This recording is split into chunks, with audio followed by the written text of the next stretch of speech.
Hello friend, मैं आपका मित्र रूपेन ठाकरे स्वागत करता हूं अपने यूट्यूब चैनल जीएस मंथन 88 पे। और आज का जो हमारा टॉपिक है वो एमपीपीएससी की प्रारंभिक परीक्षा की जो यूनिट 2 है उसके अंतर्गत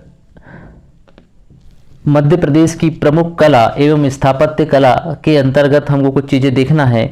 और कला कई प्रकार की होती है, वास्तुकला, चित्रकला, शिल्प कला। तो आज हमारा जो अध्ययन का केंद्र बिंदु है वो है शिल्प कला, और हम शिल्प कला का आज एक फैक्चुअल अध्ययन करेंगे।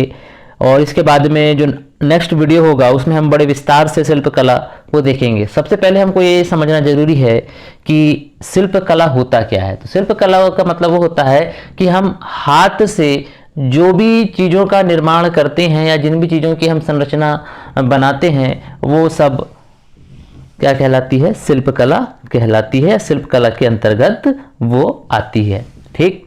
और ये एक तरीके से हमारे अभिव्यक्ति का माध्यम भी होती है। तो इन कलाओं के माध्यम से हम अपनी अभिव्यक्ति को भी लोगों के सामने प्रस्तुत करते हैं। तो देख लीजिए, यहाँ पे लिखा है, एक तरफ पे लिखा है शिल्प कला और दूसरी तरफ पे लिखा है इनका क्षेत्र। तो एक तरफ लिखा है नंबर 1 पे कंघी शिल्प, और कंघी शिल्प का जो संबंध है बंजारा जनजाति से है। और बंजारा जनजाति जो है ये पश्चिमी मध्य प्रदेश में, मतलब निमाड़ और मालवा के क्षेत्र में पाई जाती है। उसके अलावा जो अगला है वो है काष्ठ शिल्प। काष्ठ यानी होता है लकड़ी, और जो काष्ठ शिल्प होता है इसका संबंध कोरकू और भील जनजाति से है, ठीक। और मुख्यतः ये जो क्षेत्र है इनका ये है मुरैना काष्ठ शिल्प का। तीर धनुष कला, इसका मुख्यतः संबंध है भील जनजाति से। और याद रखेंगे जो अलीराजपुर और झाबुआ दो ऐसी क्षेत्र हैं जहां पर भील जनजाति का संग्रहण क्षेत्र है, मतलब सबसे ज़्यादा भील जनजाति यहीं पाई जाती है। और याद रखेंगे ये जो अलीराजपुर है पूरे भारत का सबसे पिछड़ा हुआ या सबसे अशिक्षित जिला है पूरे भारत का। अगला है बांस शिल्प। बांस शिल्प का जो संबंध है वो गोंड और बैगा जनजाति से है, और इसका क्षेत्र है मंडला, बालाघाट, शहडोल। तो मंडला, बालाघाट और शहडोल ये तीन जो हैं मुख्यतः इसके क्षेत्र माने जाते हैं। इसके अलावा है लाख शिल्प। लाख शिल्प का जो संबंध है ये लखार जनजाति से। किस जनजाति से है, याद रखेंगे ये है लखार जनजाति से, ठीक। और लखार जनजाति कहाँ पाई जाती है, उमरिया में पाई जाती। कहाँ पाई जाती है, उमरिया में। इसके अलावा यहाँ लिखा हुआ है, देखिए टेराकोटा। टेराकोटा मतलब जो होता है मिट्टी के सामान बनाना। तो टेराकोटा शिल्प के अंतर्गत जो है इसमें भी गोंड और बैगा जनजाति ही आती है मुख्यतः। तो जो टेराकोटा शिल्प है इस टेराकोटा शिल्प में जो है गोंड और बैगा जनजाति आती है, जिसका जो क्षेत्र है वो है बालाघाट, मंडला और डिंडोरी। इसके अलावा जो आती हैं महेश्वर की साड़ी। महेश्वर की साड़ी को अगर हम लोग देखें तो महेश्वर की जो साड़ी है उसका जो क्षेत्र है वो है आपका महेश्वर, खरगोन, ठीक। तो महेश्वर कहाँ पर है, खरगोन में है। और यहाँ की जो साड़ी हैं वो भी काफ़ी ज़्यादा प्रसिद्ध हैं।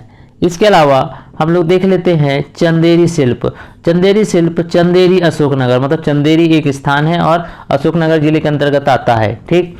इसके अलावा पीतल शिल्प। पीतल शिल्प मतलब यहाँ पर जो खिलौने बनाए जाते हैं पीतल के बनाए जाते हैं। मुख्यतः टीकमगढ़ और नरसिंहपुर दो ऐसे क्षेत्र हैं जहाँ पर पीतल के खिलौने बनाए जाते हैं, मतलब पीतल शिल्प का काम यहाँ पर किया जाता है। इसके अलावा धातु शिल्प मतलब धातु से बर्तन बनाने का जो मुख्यतः काम होता है वो सतना में होता है। इसके अलावा जो सुपारी शिल्प है, मतलब सुपारी से मूर्ति और खिलौने बनाना, ये मुख्यतः यह क्षेत्र है रीवा का। इसके अलावा हम लोग देख लेते हैं खिलौना शिल्प। खिलौना शिल्प मतलब दूधी एक लकड़ी होती है उससे खिलौना शिल्प बनाना, मतलब खिलौना बनाने का जो काम है यह मुख्यतः होता है सीहोर में। कहाँ होता है, सीहोर में।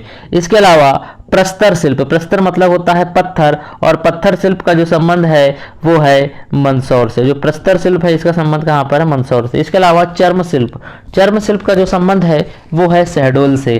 कढ़ाई बुनाई शिल्प का जो संबंध है वो है राजगढ़ से। इसके अलावा बटुआ बनाए जाते हैं भोपाल में, या इसको जरदोजी भी कहते हैं, और जरदोजी का संबंध भी है भोपाल से, याद रखेंगे, ठीक। इसके अलावा थोड़ा सा हम नीचे आते हैं, भैरवगढ़ प्रिंट। भैरवगढ़ प्रिंट का जो संबंध है ये है झाबुआ से। तो भैरवगढ़ प्रिंट का संबंध कहाँ से है? झाबुआ से। इसके अलावा कांसा पीतल बर्तन शिल्प, मतलब कांसा और पीतल के जो बर्तन शिल्प बनाए जाते हैं या बर्तन बनाए जाते हैं, यह मुख्य क्षेत्र है दमोह का। और जो मंगलोर टाइल्स है या मंगलुरु टाइल्स, इसका संबंध है बालाघाट जिले से। तो इस तरीके से ये आज का एक छोटा सा वीडियो, छोटा सा प्रयास रहा। मिलते हैं फिर नेक्स्ट वीडियो में। जय हिंद, जय भारत।